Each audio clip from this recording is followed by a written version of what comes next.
Good morning, you guys. It is Tuesday morning. It is April 22nd. I'm Tricia Turner. This is Rise and Thrive. This is a podcast that comes to you every Tuesday morning, 9 a.m.-ish Central Time, and been running about 4 years now pretty consistently. And each week, the purpose of the podcast is to bring to you positivity, ways to help you improve your life, improve your business, and overall start your day with in the right direction, I should say.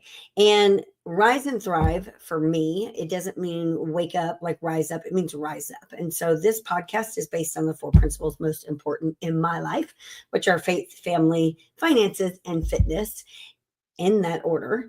And honestly, you guys, to be completely honest with you, I completely forgot to schedule the guests for today. And I didn't realize it until last night. And I was like, oh my gosh, what in the world? How did I do that? I'm the one that schedules my own guests. I choose pretty much most of the time who I want on, kind of based on what's going on in the market, what's going on in my life, what's going on that I think you guys should be aware of. And we've been really busy here in our office. We've got a lot going on.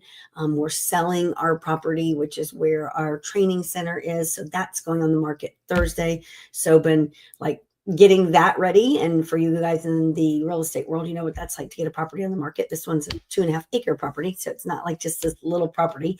And then my own personal residence, I'm also going to be selling and buying a different house. So I have a lot going on as far as that stuff goes. But then we also do a boot camp thing that's called Thrive Week for real estate agents.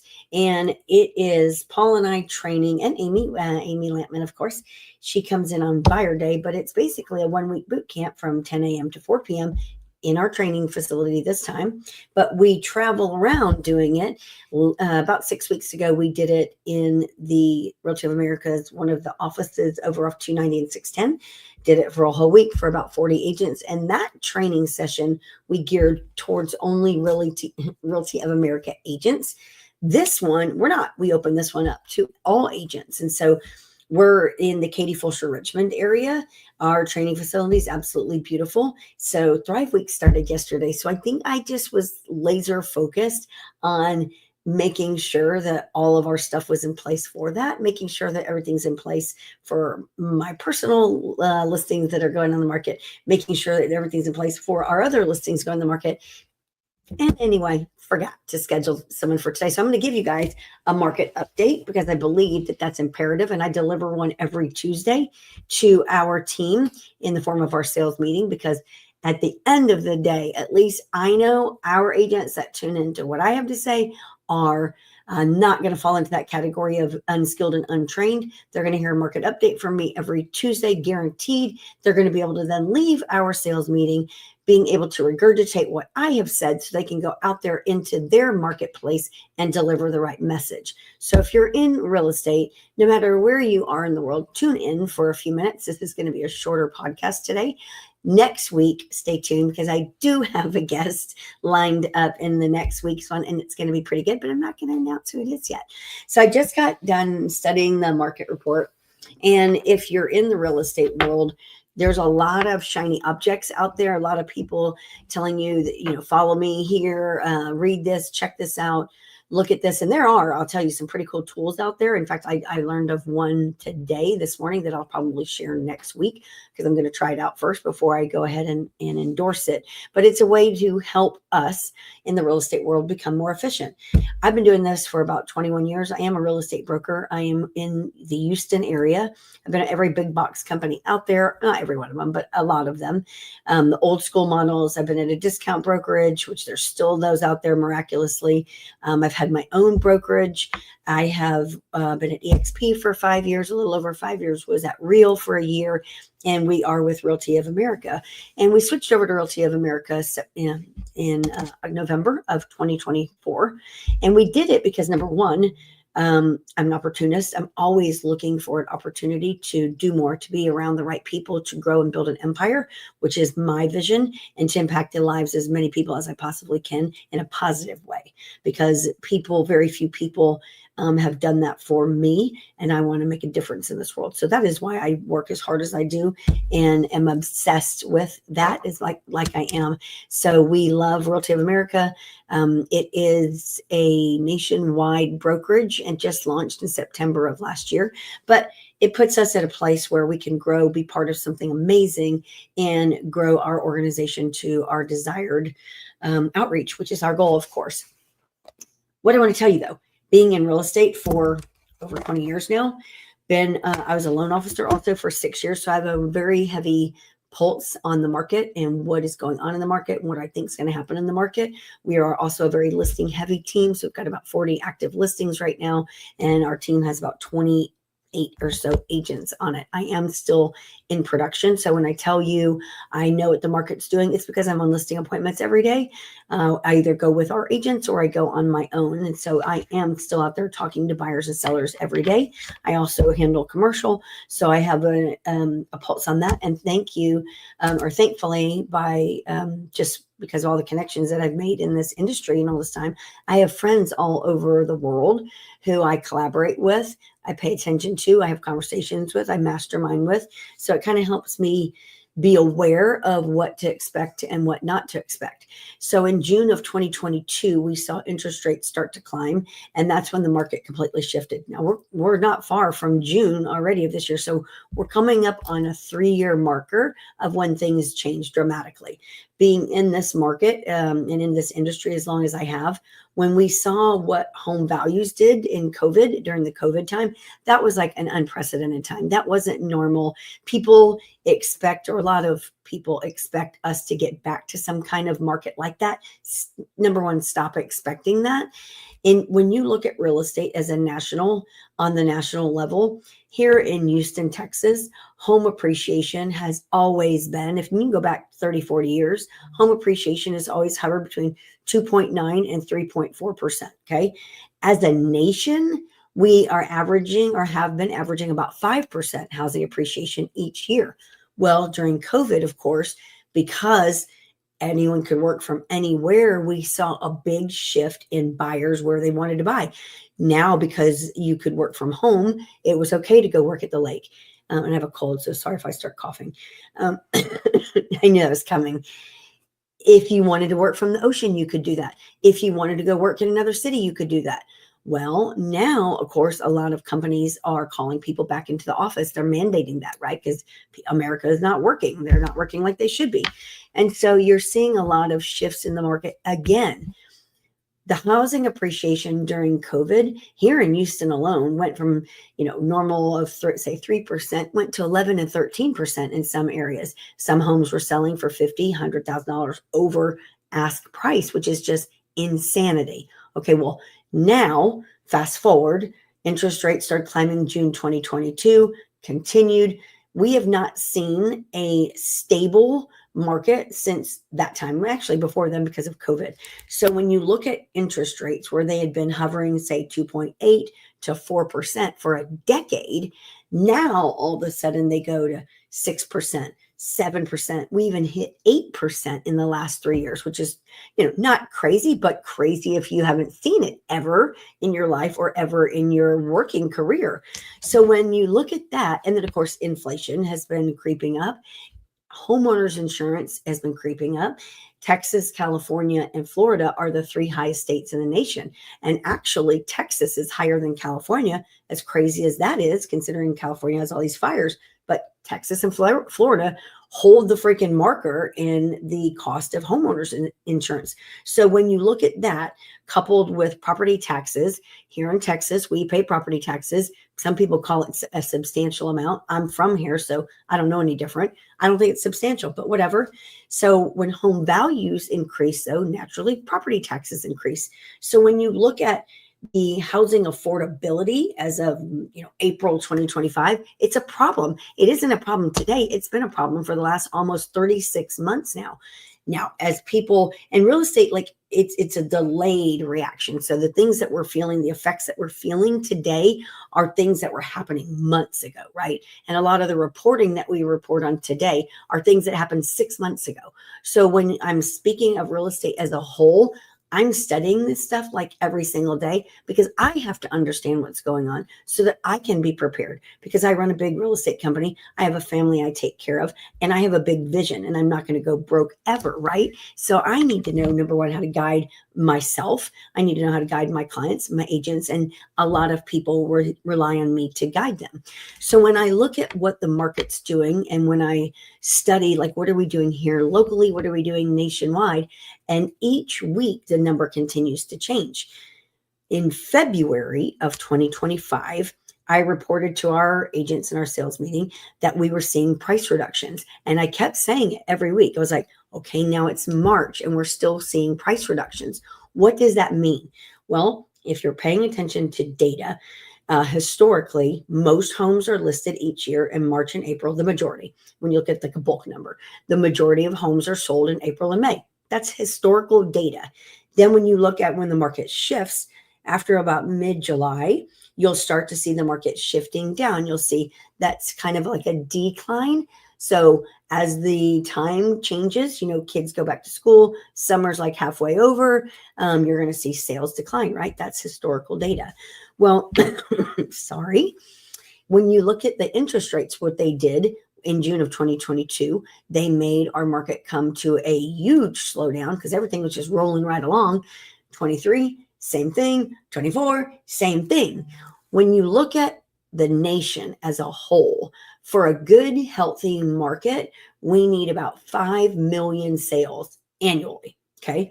Which is a lot, but that's a good balanced market. It's good for real estate agents. It's good for the economy. It's good for buyers and sellers. That means there's plenty of options for buyers, so they're not just forced to buy one single house and overpay for it. There's options for sellers. They can't price gouge, of course. They've got to stay in competition with the comparables there. So there's more of that kind of balanced market, which is a great thing, okay?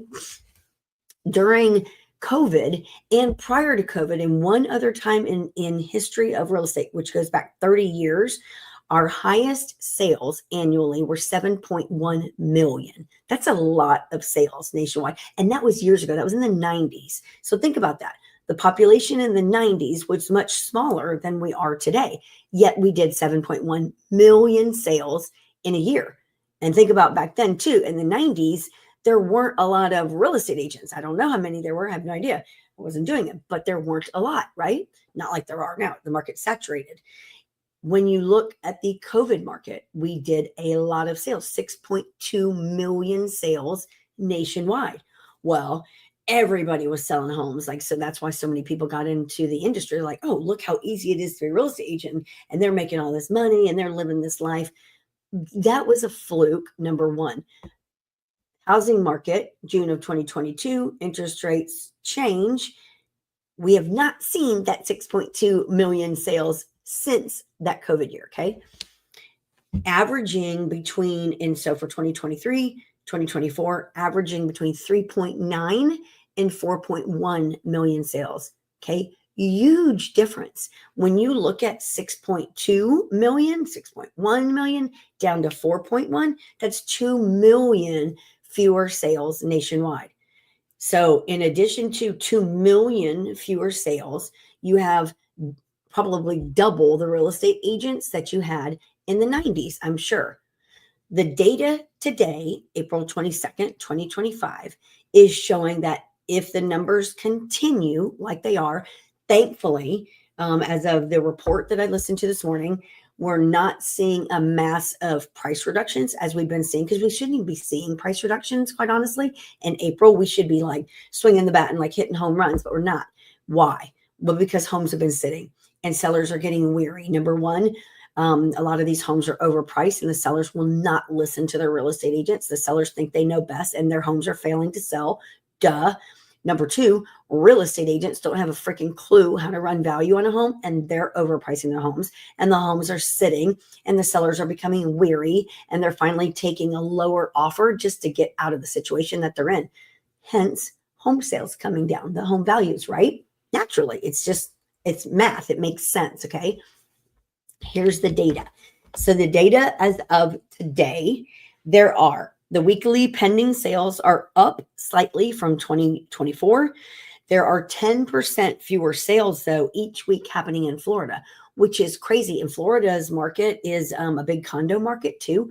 So the home sales there have been fewer and fewer all year. And really, it's been going on for much longer than this year. It's been going on. It started last year, too. Why is that? Well, a lot of the insurance carriers have left Florida. A lot of them will not insure waterfront properties. So when you are financing a home, financing a property, whether it's investment property or whatever, if you can't get insurance on that property, you can't get financing, right? So you've got fewer and fewer people moving into Florida. In fact, the data that I studied last week shows right now, which is the craziest thing, that Florida is actually one of the states that has the most people leaving, which I found like, wow, that's mind blowing because Florida is absolutely beautiful. But that's the data. Like, I'm just giving you guys the data. April sales will end up slightly higher than last year, which is a great thing. And inventory is up 32.5% from last year. Now, we know that because homes, number one, we're getting more homes on the market nationwide, but also homes are not selling. And so they're sitting. So we're stacking inventory. So naturally, we're up 32.5% from a year ago. If these numbers continue like they're continuing, we will end 2025 with more homes on the market than 2019. All right. Well, I was in real estate in 2019. So when you study the market, if you look back, and again, I'm going to talk more about the Houston market. If you look back at 2017, 18, 19, I always refer to those as kind of flat years. Like, we had good sales, but it was just consistent. There was nothing like, well, I'm having like this massively blowout year, right? It's just consistent. Great. It was a good year. Then, of course, we went through COVID and everyone was like, wow, this is freaking awesome. And then, of course, after COVID, everything came to a screeching halt. Well, now, almost 3 years into this slower market, I think back to when I was considering 18 and 19 slow years. And I'm like, good Lord, I wish we could get those back again, right? Because home sales have been so slow. So if this is true and the numbers, like they say, are going to continue like this, and we'll end up with, at the end of 2025, with more homes on the market than 2019, and they're considering 2018 and 2019 good average years, then this is a positive thing. So what does that mean? If these numbers continue as they are, and again, it's April 22nd, so we don't know, anything could change, it'll bring us closer to a balanced market by the end of this year. So we're going to have a little bit of a rocky year, better rocky. In what we're seeing right now, there's 77,000 new listings in the last week. So when you look at a balanced market, for a good balanced market, I told you that in the last 2 years, home sales have been down and we've only been between 3.9 and 4.1 million. Not a good market, right? People are struggling financially. 71% of real estate agents did not sell a single home in 2024. That is a problem. That is not good. 6.2 million, great year, right? Okay, so then what's a good balance in between that, right? Where people are making money, where there's homes to buy and sell, where people are being able to take care of their families and live a life.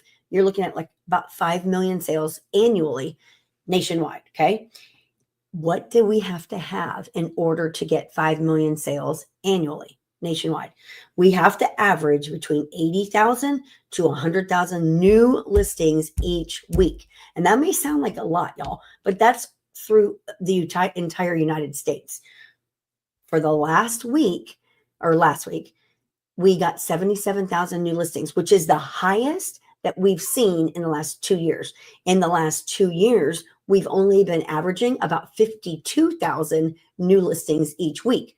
So look at that. If we're only averaging 52,000 new listings each week, and we know that to get to a good balanced market, we need 5 million sales per year, we're never going to get there doing only 50 or 52,000 new listings each week because the math doesn't make sense.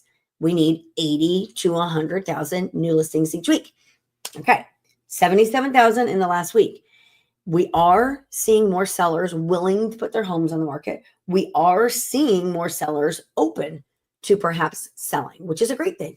So the goal for this coming week, will be 80,000 new listings. Now, remember, the data that's reported, it's like reporting after the fact. So Next week's data will likely, I don't believe, be any more than 77,000. In fact, it could be down because, sorry, because we had Easter weekend. Easter weekend is one of the slowest weekends ever. Naturally, people should be doing things for their family, and they do. So you'll see fewer home sales reported and fewer listings taken during that week. So we may not report next week more listings, more than 77,000. However, the week after, the goal is to get to 80,000, right? If we continue at this, in this pace, and who knows, we don't have a crystal ball, but we are going to remain optimistic, because that's what Rise and Thrive is. It's bringing positivity and optimism. If we continue at this rate, it is possible that we will end 2025 at the total annual sales of about 5 million. So you guys in the real estate world out there, real estate agents, there's hope, right? There's hope. If you've been struggling and you haven't been selling any homes and you aren't able to pay your bills, there's hope. There's always hope. There's always hope. There's always a solution. Here is what we need to do as a nation, whether you're a buyer, seller, real estate agent, broker, whatever you are.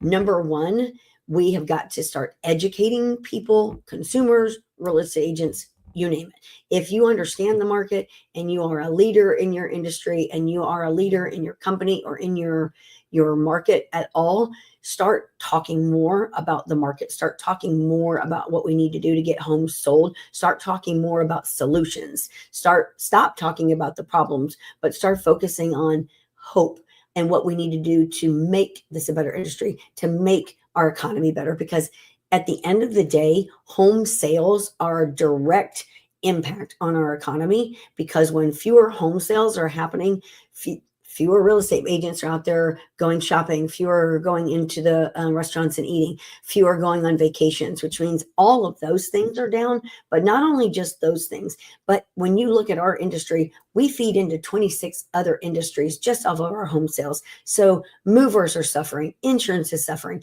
title is suffering, all of in home inspectors, all of these.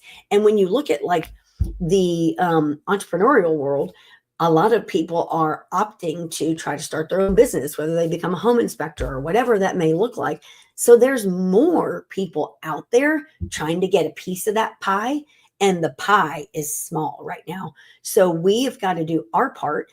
It is an amazing time to be a buyer and a seller right now. And you're crazy if you do not take opportunity for this. Don't overspend, for one. So know your boundaries. So get with a financial advisor, get with a lender that you know, like, and trust, and that is being honest with you about your numbers and not going to rip you off. Number one. Number two, if you're a home buyer, I'm putting my own self on the market, you guys, because I'm not stupid. I know what I think the housing market's going to do in the fall, and I'm going to take advantage of numbers right now. I have a house with an amazing pool. It's like a resort style pool that we're really not using right now. And I have other plans for what I want to do. So you know what? I could just sell our house to another family that would love the pool. And what better time to sell than right now, right? So I am going to be my own client and list my home in the market. And I've already went under contract on another home. And you know what I'm buying? I'm going to buy new construction. And do you know why? Because there's deals out there. Because remember what I said, I'm an opportunist. I said that in the beginning. I'm looking for an opportunity. I'm not getting married to that house. I'm looking at that house as an investment. And I'm telling everybody, like, don't look at it as your forever home. Maybe it's not your forever home. Maybe you need to get out of that mindset that that's your forever anything, right? Maybe you need to take advantage of the deals that are out there right now, because there's sellers on the market that need to sell. And when you're looking as a buyer at a home, say it's priced at $450,000, you're like, oh my gosh, that's out of my price range. I can only afford up to 400. Well, number one, I've already told you guys that 95% of the real estate agents are unskilled and untrained, and they don't have a freaking clue how to run value on a home. Who's to say that that $450,000 price on that house is actually the value of that house? The seller may have stuck that number on there, and the agent might have been like, okay. Or the agent may have stuck that number on there because they ran the wrong report and they don't have a clue what that home's really worth. If you're a buyer, number one, don't be afraid of making an offer on a property. Make a low offer. All they can say is no or get mad. Who cares? shoot your shot, right? So if you're only approved or you think you can afford like up to 400,000, look at homes all the way up to 500,000. I'm telling you, that's the market that we're in many places. There is opportunity out there. Sellers may want one price, as it says in the MLS or wherever you're finding it on Zillow, whatever. But guess what? They are likely willing to accept much less than that. And if they don't, they don't. Move on to another house, because you heard inventory is up 32.5% from last year. So home sellers, you guys got to stop thinking that your home is worth X, because it's not. It is not. If you're with a real estate professional that, number one, is trusted and is known as an advisor, listen to them, because I'm pretty sure they've sold more homes than you. And I'm pretty sure they study the market more than you. And I'm pretty sure they have a better pulse in the market. So if they're telling you that your home is not worth 750,000 and you think it is, and you're refusing to lower the price, your home's not going to sell. So you can get off that false reality that you're going to sell your home and go buy one. You're not. You're going to sit right there in that house. And then come September, October, November, your home's probably going to be worth 650. So decide, if you really want to sell your house, decide to be more realistic and listen to your trusted advisor. Price your home to sell. Do not overprice your home. It won't sell. There are pricing strategies and there are pricing brackets, and you must fall in those or your home will not sell. No matter how beautiful you think it is, others don't see it always as you do. And you've got to be willing to be open-minded and make changes and price the home effectively. So buyers, sellers, get out there, make it happen. You guys, we have a lot of opportunity here. It is a great time to be in the real estate market. It is a great time to be a real estate agent and broker if you're with the right people, because y'all, we can make a difference and we can change lives. So there's your market update for the day. Tune in next week for a special guest on Rise and Thrive. I'm Tricia Turner. I will see you guys next week. Have an amazing day. Bye, y'all.